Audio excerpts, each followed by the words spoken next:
तर आज आपण चालू केलेलं आपल्या गणपती मंडपाची काढण्यासाठी सुरुवात. मंडप काढायला सर्व कार्यकर्ते आले, सर्वजण फास्टमध्ये काढत होते. तर नमस्कार मित्रांनो, स्वागत आहे आपलं पुन्हा एकदा आपल्या नवीन एका मिनी ब्लॉगमध्ये.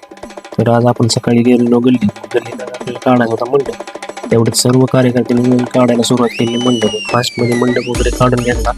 त्यानंतर इकडे कार्यकर्ते आपले सगळे बांबू काढायला लागले. मग तोपर्यंत सर्वांनी मिळून सगळं काढून घेतलं. त्यानंतर आपल्याला हे सर्व स्वच्छ करून घ्यायचं. आपण त्यातल्याला लगेच बोर चालू करून पाणी मारू. सगळीकडे गुलाल सांडलेला होता, त्यामुळे सगळीकडे पाणी वगैरे मारून घेतलं आणि स्वच्छ करून घेतलं. त्यावेळेस आपले कार्यकर्ते इथं मस्ती करत होते. मग हे झाले सगळं स्वच्छ करून ठेवत झाल्यानंतर आपल्याला वरचं नाव असंच ठेवायचं होतं. मग हे नाव आपण असंच ठेवलं आणि नंतर आपल्याला जायचं होतं घरी. घरी गेलो, थोड्या वेळ आराम वगैरे गेला. रात्री आपल्याला आलता प्रथमचा फोन. प्रथमकडे गेलो, त्याला घेतलं आणि आपण बसलो गल्लीत जाऊन थोड्या वेळ बसलो आणि ब्लॉगचा एंड इथेच केला. धन्यवाद.